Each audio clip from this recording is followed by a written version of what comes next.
as a leader, first for me, it's always being humble and recognizing what you don't know. You have to have confidence about the things you do know, and you have to have fundamental, foundational strengths, understanding your own talents, your own strengths, but also knowing your weaknesses and recognizing that there are others who may actually know more than you and about specific things and can find solutions and work through challenges.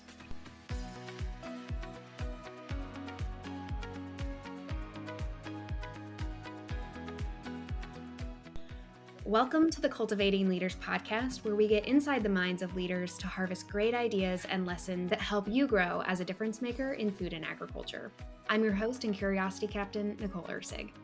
Today, we are privileged to welcome Krysta Harden, a transformative leader at the crossroads of agriculture, sustainability, and policy. As the president and CEO of the U.S. Dairy Export Council, and notably the first woman to hold that post since its founding, Krista leads a dedicated team across multiple international offices to expand U.S. dairy exports while championing environmental stewardship and community well-being. Prior to her role at the U.S. Dairy Export Council, Krista held key leadership positions in the dairy industry, including Executive Vice President of Global Environmental Strategy at Dairy Management, Inc., where she led the industry's ambitious net zero initiative, aiming for carbon neutrality and optimized water use by 2050. Krista's leadership journey spans across some of the most influential roles in agriculture and sustainability. She served as the Senior Vice President of External Affairs and Chief Sustainability Officer for Corteva Agriscience, and as the Vice President of Public Policy and Chief Sustainability Officer at DuPont. She also was the Deputy Secretary of the U.S. Department of Agriculture, overseeing the implementation of the 2014 Farm Bill. Early in her career, Krista was the CEO of the National Association of Conservation Districts, Senior Vice President of the American Soybean Association's policy arm, and more. From the White House to the farm gate, Krista has built a legacy of uniting people and driving progress for agriculture, conservation, and the future of food. Wow, Krista, what a career. That is incredible. What did I miss from your bio? Well, I always start with my introduction, Nicole, is saying I'm the daughter of peanut farmers from Southwest Georgia, because I think that's probably what I'm most proud of. And also, I think that's the foundation for everything that I've done and been able to achieve throughout my career is that dirt road I grew up on and the wonderful family and all the things they taught me, daughter of farmers. So that's where I usually lead with. That feels very grounding. I love that you started there. When you started your career, did you have a dream job? Did you expect to end up in all of these amazing positions in agriculture? Well, kind of interesting enough, I studied journalism at the University of Georgia. Really wanted to be a sportscaster. And I recognized I didn't really have the voice or the face, and there were not a lot of women doing that in my day. And the flip side, had a very strong interest in policy and politics.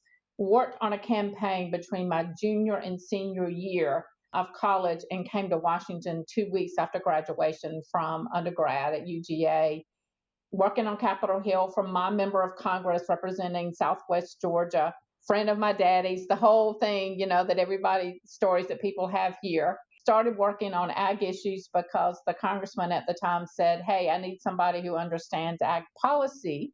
Will you work on the Farm Bill? And I realized it was not a question. It was kind of a, voluntold kind of thing. And I thought, well, ag was really tough in those days. And my family had said, do anything but agriculture. It was not a place that a lot of young people were going into. I didn't see my place on the farm as a female. Those were another thing happening in my day. And I didn't see a lot of opportunity in agriculture for jobs. People were leaving agriculture quite a bit in the 80s. But then when I realized, that I didn't really have a lot of choice if I was going to stay in this member's office, I started working on a Farm Bill and realized I knew more than I realized I did. And I cared more than I realized I did.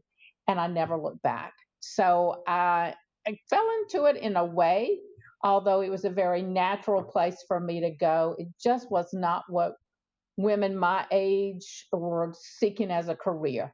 I just didn't really even think about it in college and really till I got to Washington. And just luckily somebody else, divine intervention maybe, helped me choose this path, and I have not looked back. Okay, Krista, so I have to know, your dream was to be a sportscaster. What would have been your dream sport to cover?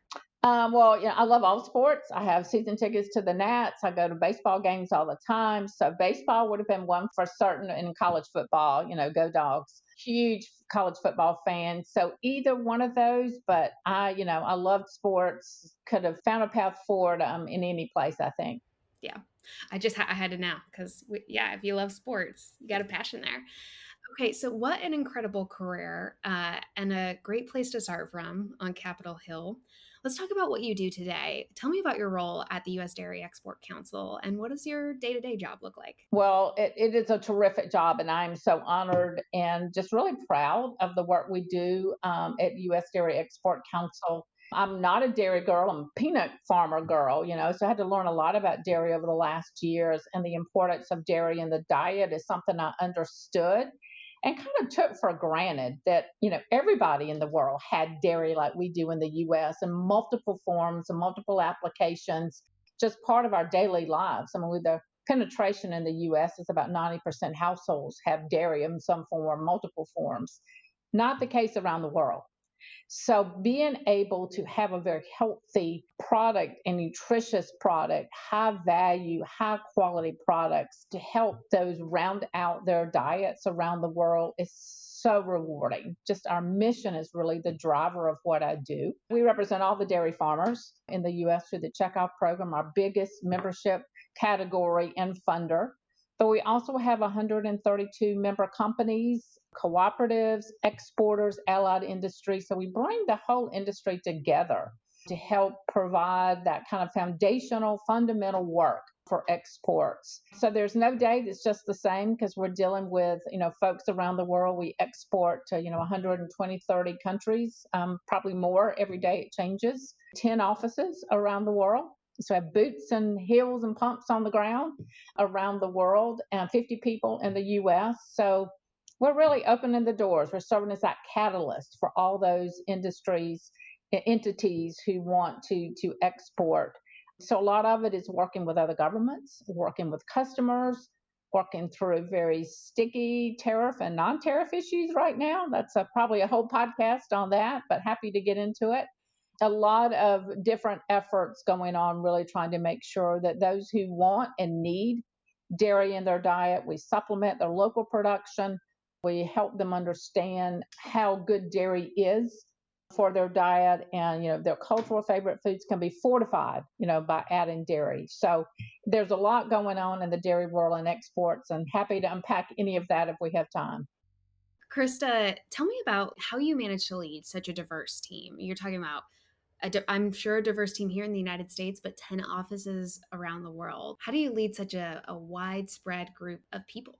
I love the diversity and the diversity of thought we have doing exports. We do have English as a second language for many of our folks, even based in the US. People who come from different cultures, who grew up in other places around the world, who understand those markets and the need for healthy foods and nutritious foods in their diet. They enrich our decision processes. They bring a lot of ideas, a lot of real world practical information that I think I know, but you really don't unless you grew up understanding and knowing that.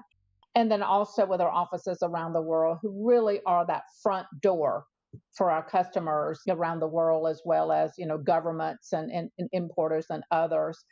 I love that. I've managed international staffs in many of my jobs. I have learned that people are people. They require the same level of respect, the same level of understanding, the same level of trust, no matter what the language is of where they grew up or how they grew up. Good people are everywhere, and people who love agriculture and healthy foods and want to be involved in that broader, industry of food systems and import export issues. I love that part. It really is humbling. It's challenging. It brings a really different breadth and depth, I think, to my job. Bringing people together to find the unifying issues, finding answers to complicated problems that might really vary region to region, country to country, people to people. Having the ability to bring people together is rewarding. I think I thrive on that, and I enjoy that, and empowering people to make the best decision. For leaders who are aspiring to the level that you get to work at, tell me, what advice or what tools do you use to bring such diverse groups of thought together around one unifying topic? I think as a leader, first for me, it's always being humble and recognizing what you don't know. You have to have confidence about the things you do know, and you have to have fundamental foundational strengths, understanding your own talents, your own strengths, but also knowing your weaknesses and recognizing that there are others who may actually know more than you and about specific things and can find solutions and work through challenges. I think that a lot of leaders feel like you have the fancy title, you got to know it all. You can't. And that's what I've learned, maybe the hard way over my years as a leader, but surrounding yourself with the best talent, the best thinkers, the hardest worker, the most dedicated, the most curious people with strong character and real commitment to your mission, and they're all going to look different. They're going to sound different. They're not all going to have Southern accents like me. They're not going to come from peanut farms. They're going to be different challenges that they've worked through. And I think bringing that totality together of people really builds the strongest teams and the ability to get things done. I love to hear that from you. I think for a lot of people, it's easy to say, right? Like, we hire the best, we want the best people. But for what you're describing, the best in a lot of those different categories, strong character, conviction, confident people, curious people, that can also create a high level of conflict, especially when people come from different backgrounds. How do you manage and lead through that? Well, I think you have to have parameters for everybody. Everybody has a lane, but they have to know where the lane should bleed and should cross and should come together. I deal with very type A people a lot, very strong personalities, people who are extremely smart, who have achieved so much. But that's who I want on my team. I want the very best. They bring out the best in others, but they also have to be good listeners. You can't just be good talkers. You have to be good listeners. And I'll talk about listening with a capital L, which is listening to learn. You've got to know there are people around you that can teach you something no matter where you are in your career. And then take the time, listen to them, learn from them. And when you bring all that kind of together, you can really accomplish even more than you can. It's the collective that makes you so strong, not just the individuals. Solo players, people, lone rangers who like to go out on their own, I usually don't get along with as well. I need people who understand, the team concept. Maybe it's my love of sports, but that team concept that we are better together and that we're going to accomplish more. We're going to complement each other. We're going to augment. We're going to challenge each other. I mean, giving folks the space to do that. But as a leader, I know there's got to be one decision maker, one final word, and that's going to be me as CEO. And I'm going to listen. I'm going to care. I'm going to challenge everybody around me. I'm going to give. I'm going to take. But I know the ultimate decision who's responsible and who's going to have to face, our members, our funders, it's got to be me. But I want all the noise until the time comes to make a final decision. You said, I loved that. Listen with a capital L and listening to learn. Who have been people that you have learned the most from throughout your career? I've been very lucky, working for a member of Congress when I was just so, young to the business, and really watching how he maneuvered through, not depending just on staff, but always has really tough questions, really, really drove home to us doing your homework, being prepared, looking at all the issues. He was representing 600,000 people in our district, and there was not just one simple answer, right? So he wanted to hear all the different opinions, listen to the mail, the calls that were coming in, all that kind of thing from constituents. So it really taught me early on, don't just listen to one voice or people who agree with you. You represent everybody. Either they voted for you, they support you, they agree with you or not. Your job as a public servant is to hear everybody as much as you can and then make the best decision. I think that was the early learnings for me working on the Hill as for as long as I did and seeing the value of people who disagree and knowing that somewhere in the middle is right. It's usually not, one way or the other. It's kind of in the middle. Taking the time to do that, and it can be quickly, but still making it an important process of that.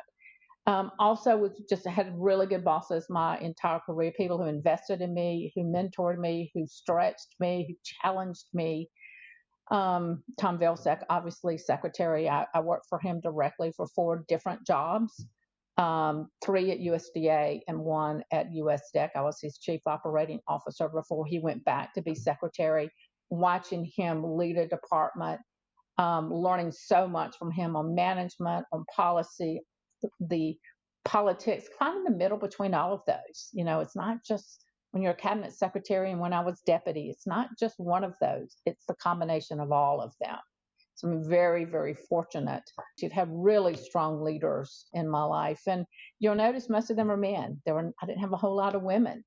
My mentors were outside of agriculture, and I depended on that group of women out in the oil and gas industry, frankly, to help guide me and maneuver through how to stay true to me as a female leader, but also lead in a very male dominated industry. Oh, that is so fascinating to hear. It inspires so many questions for me, Krista. But the most important one, I think, is when you said the value of disagreement. I think in the political environment that we're in today, that is so highly polarized and so tenuous, and not just from American politics, but I think also when you look at food and agriculture and how some deep levels of disagreement, whether that be between farmers and consumers or farmers and conservation or policy, what I hear you saying, and I'm curious your take on that, is that there's opportunity in all of this and that there's maybe a pathway through it. That if there's value in this disagreement, how do we capture some of that value and not just some of the pain that I think a lot of us are experiencing today? Well, that's a loaded question, Nicole, and I can't tell you that I have all the answers, but I do know that there is nobody in my life I agree with 100% of the time, including my very sweet husband. Amen. Me too. And my baby sister, who is the best person I know in the world. There's still differences, and that didn't make either one of us absolutely right or absolutely wrong. And I think you have to have an open mind. I think that's what minds are supposed to be, is to be used and exercised, to be challenged, to grow, to be stretched. I believe that discourse and the civil discourse is really healthy. And, I learned that in college when, that's when probably the first time I felt like I could actually have an open discussion and disagree with those in my class, especially at higher levels, where sometimes I think professors would throw out some crazy something and just to see how people scrambled and try how they, went through the process of agreeing or disagreeing. I learned that on the Hill where there were passionate opinions and not necessarily, party to party, but sometimes region to region in agriculture, where we would have really, really good debate that brought out issues maybe I hadn't thought about and through a lens I hadn't seen. And I certainly see that in my international work because there are different challenges in places around the world, and we have to be able to learn from each other and listen to each other, share ideas, share the challenges, look for solutions together.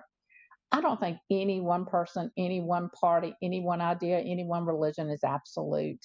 I think we all gain from that shared experience of sitting around a table, a coffee table, a boardroom table, a classroom, whatever it might be, to have this kind of discussion and not make it so emotional, not make it so personal, and be, who we say we are as people and remember how we were raised sometimes. I hear my mama's voice in my ears and thinking about that, who I say that I am and the person I want to be. And with that comes with a little more civil approach to disagreement and to, trying to share ideas and learn from each other. How do you define for yourself, Krista, when it is civil discourse and you're at an impasse with someone? When I feel like someone just has absolutely no interest in hearing what I have to say, and the biggest challenge is probably in my career was when I worked in the biotech industry. And there were just adamant, folks around the world who did not believe in the benefits of biotech in agriculture. And that I often felt like no matter what the venue was in certain circles, minds were made up, and it was not gonna change them.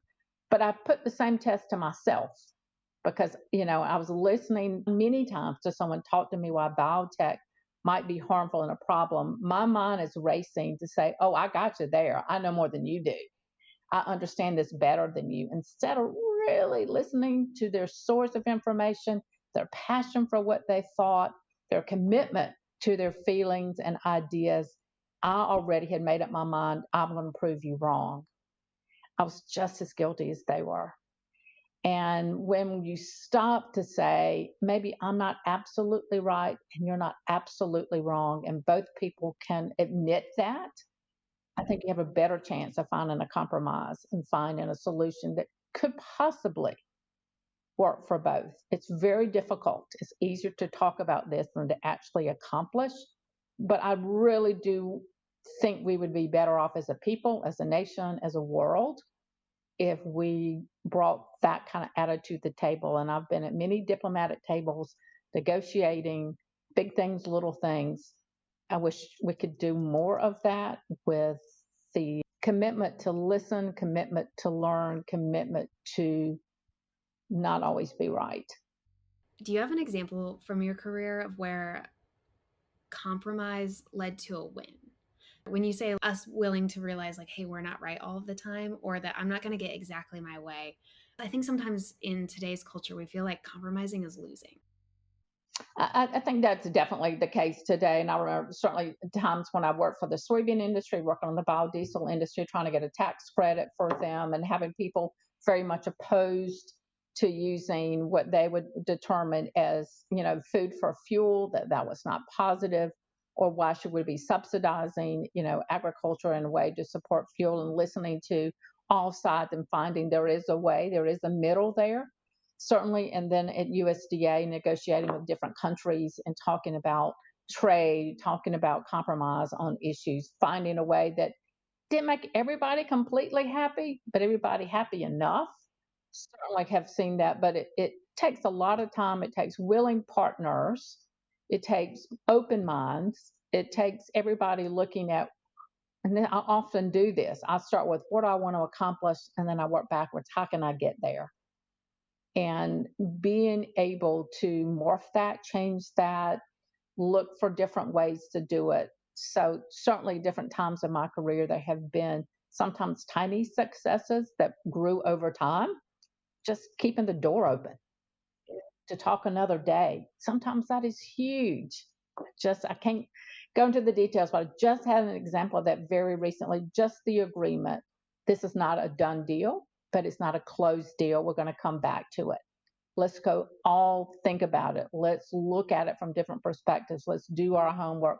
Let's look at more data. Let's look at more science. Let's think about repercussions and possible solutions, and we'll come back to the table. That is a win when you don't lock the door and say, heck no, it's got to be my way or nothing. To me, that is how we can have progress. You have to be patient. You have to be willing to give a little. You have to be willing not to be absolutely right. I love that you described that as a win of just like an open line of conversation, because I think often those who don't sit in the seats that you get to don't understand how hard it is to do what we're talking about right now. It's a grind. It's a frustrating grind.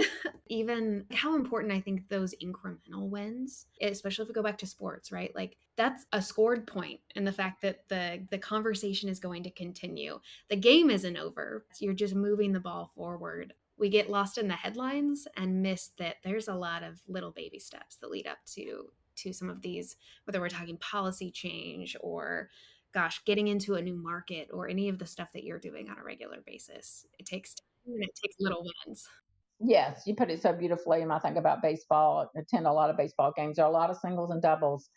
The home runs are exciting, right? I mean, you just love them. And you see a ball go out of the stadium and everybody cheers. But There's a whole lot of singles. There's a lot of, double plays that get somebody out. There's a lot of different efforts that go into it. But the score may be, on your side at the very end after 9 innings or whatever.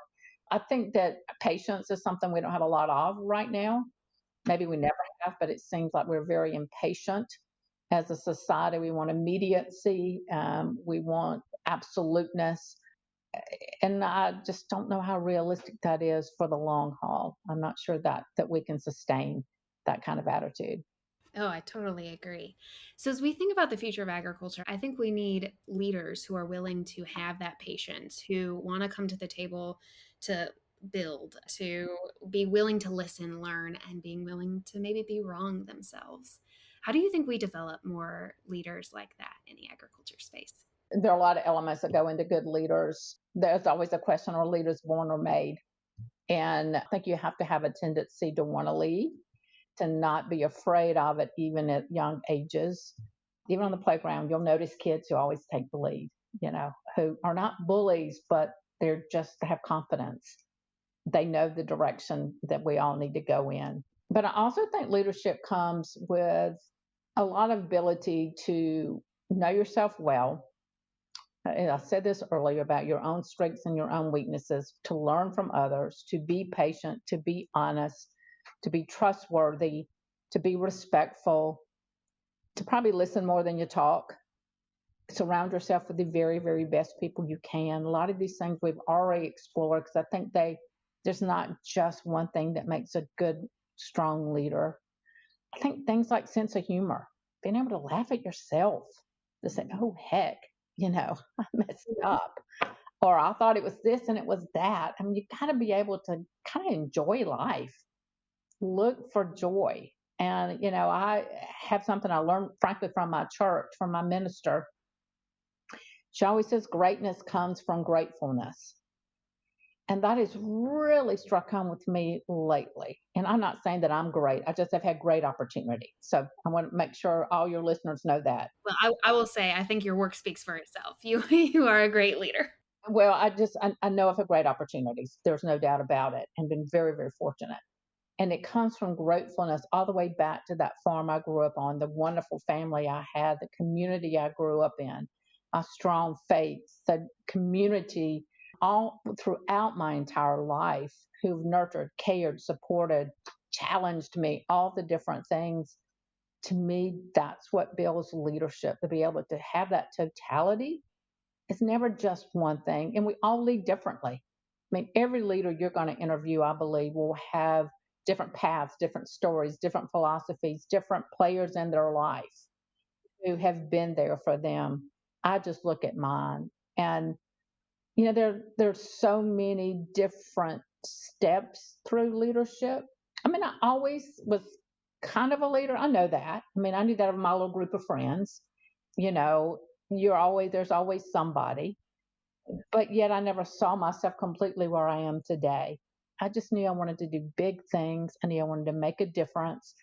I wanted to be somebody that was seen as successful, but also that cared, that really cared about what they did, that was mission driven and had purpose.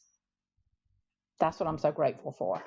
Oh, I feel like there were so many great quotes in there, Krista, and so many things that I think emerging leaders today can relate to. It sounds all great when we read your bio and some of that kind of thing. Can you be honest, Krista, and tell me how hard was it to get to where you are today? There were sacrifices.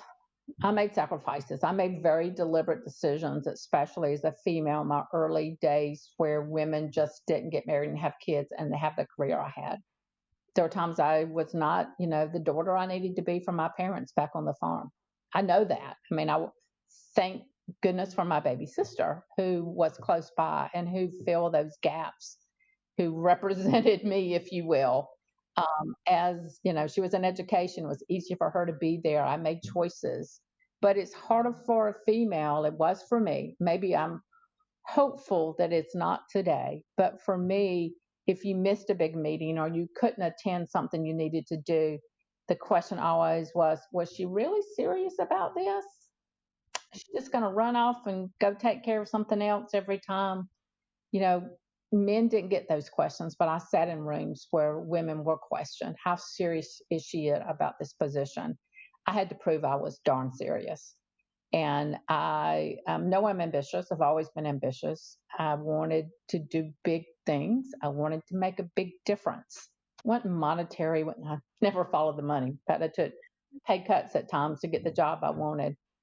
But I wanted to be steadfast. I want to be trusted. I want to be relied on. I want to be the person, the go-to person for a lot of things. And that took a lot of sacrifice and giving up other things, missing out on other things at times.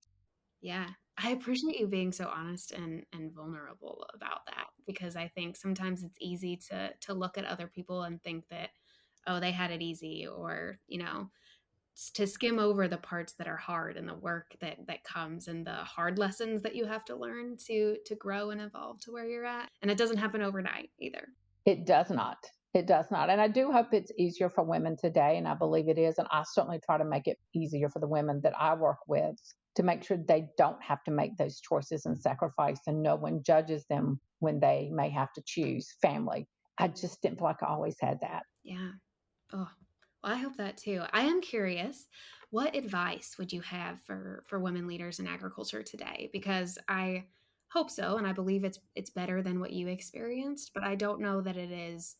Women in leadership are without question, or it's not always an expectation in agriculture. First of all, I would say you belong. I tell every woman you belong here. Don't let anybody make you doubt yourself. Your voice, your talent, your leadership is needed and valued. First of all, you should be here. That's the most important thing I would tell a young man or a young woman, but I think women need to hear it more often and need to hear it louder. And frankly, they need to hear it from all of us, other women, to say, I've got your back. You are here because you deserve to be here and you're needed to be here. What you bring to the table in agriculture is not better, it's just different sometimes from men. Women make more of the food choices in their families. I mean, they're the ones buying the groceries, decide if their kids are going to eat lunch at home or in the school. They're going to decide if we're going out and maybe what we're going to have. What are the treats the kids are going to have? By and large, there's a very high percentage, it's women. So their voices in food and agriculture are so valuable. And whether I always say this, they're doing the back bending work in the fields and the barns, or on the land, or in doing it in the mind bending work around a kitchen table or an office table or a boardroom, their contributions are very critical to the success of food and agriculture. So I just encourage women to think about what they want from food and agriculture and what they can give that is unique that maybe nobody else can. And we need that. We are relatable to consumers. Women are networkers. If I need a new dress or a new dentist or a new haircut, I ask my girlfriends, right? That's just what we do. So women listen to women. We trust each other.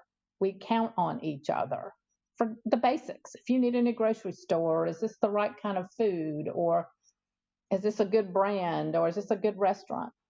Many, many times women are going to ask their girlfriends, their neighbors, their siblings, or whatever there's near them.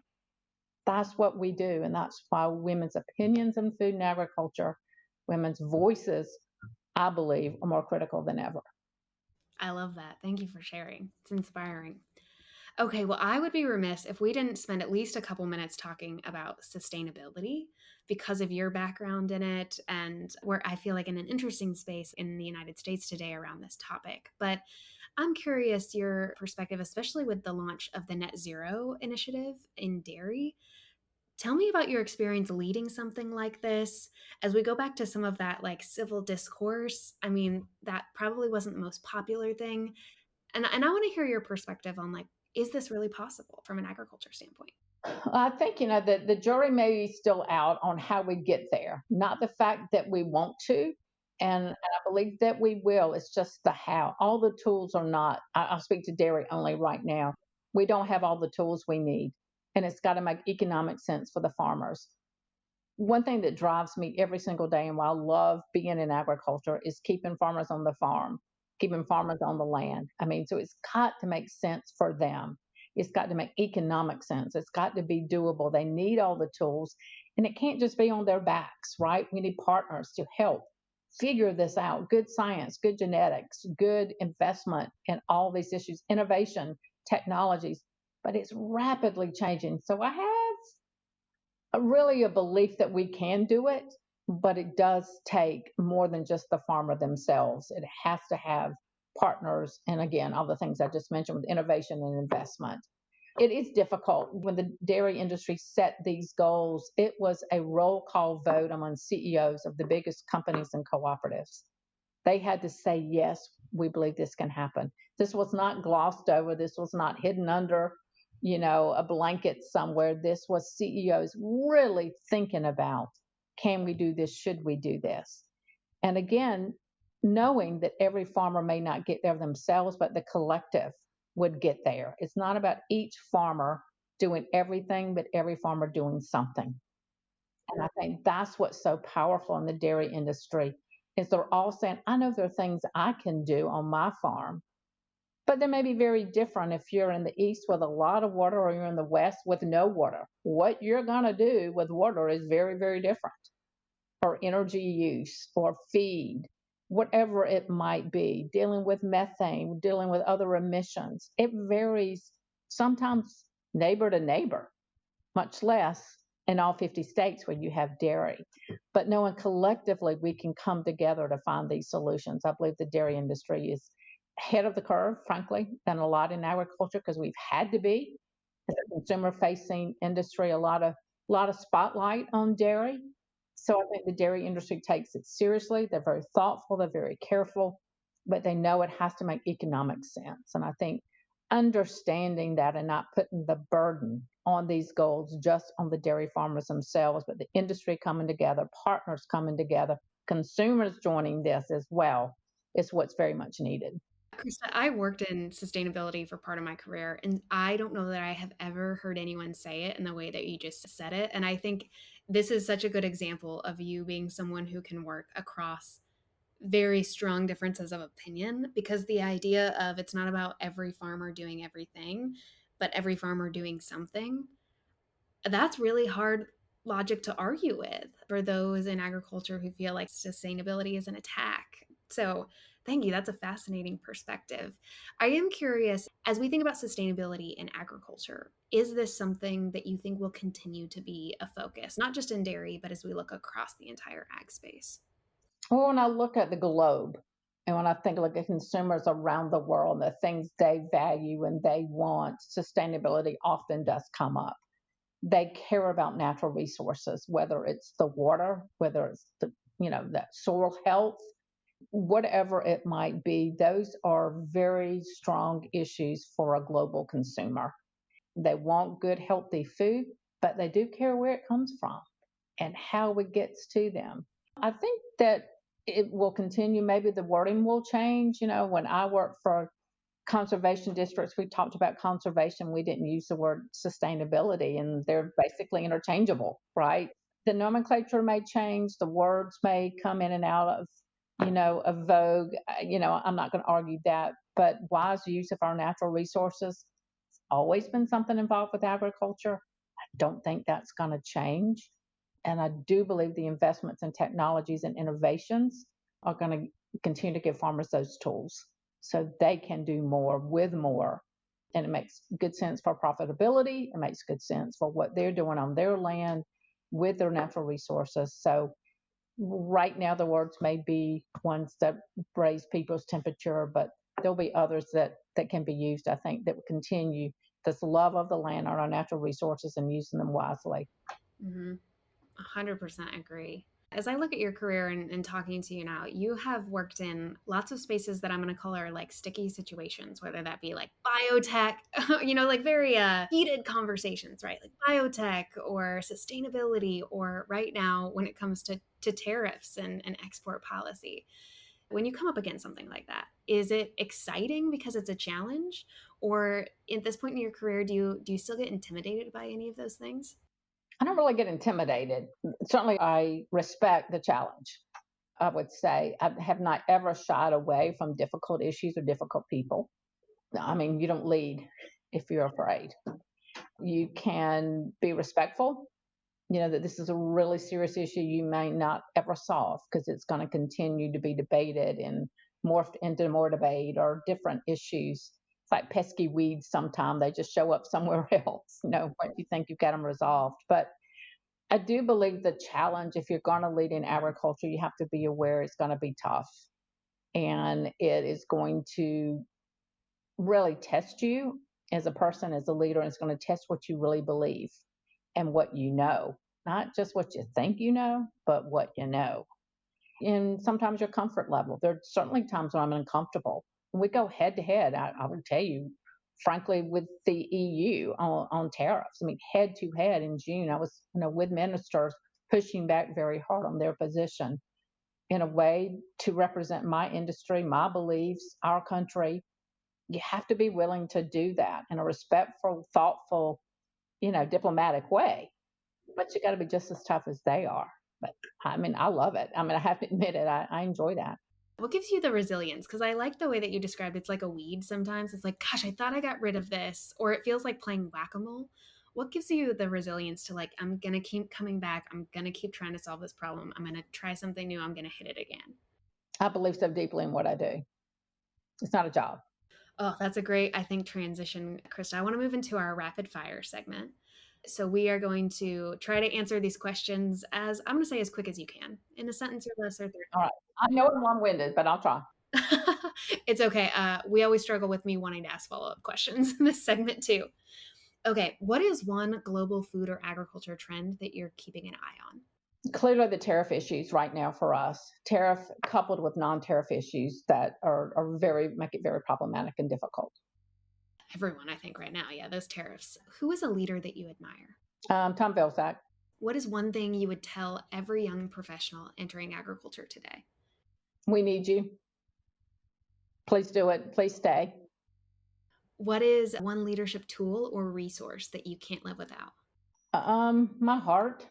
Oh, that's the best answer I think we've ever had to that question. What do you hope that the next generation of ag leaders dares to do differently from your generation? Please don't make the mistakes we made.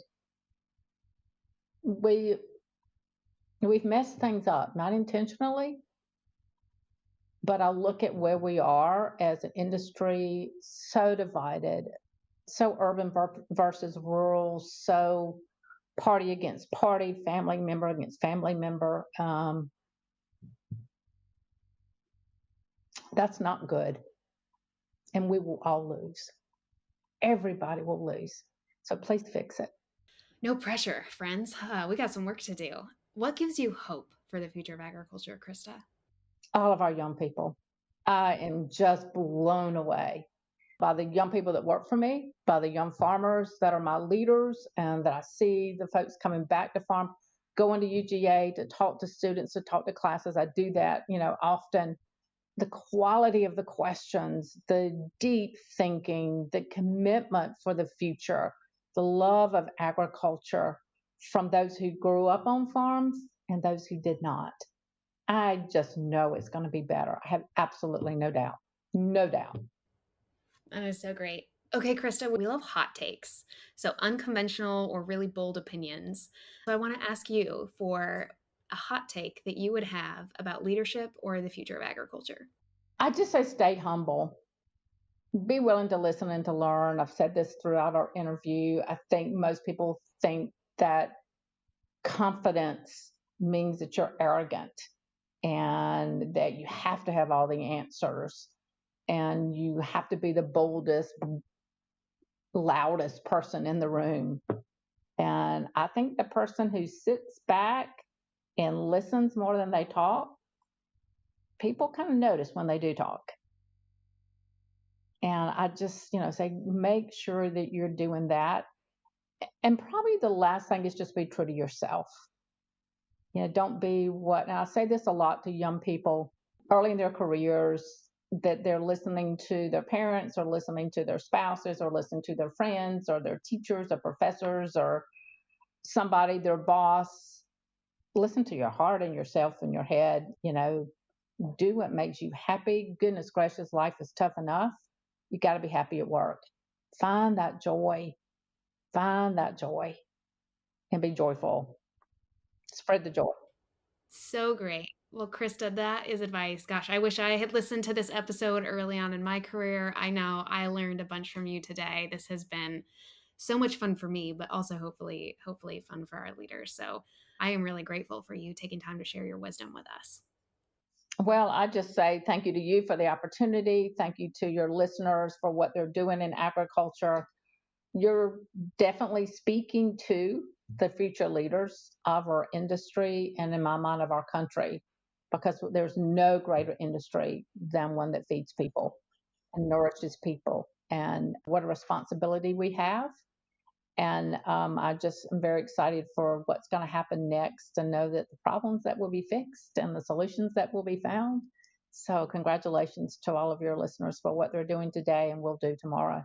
Thanks, Krista.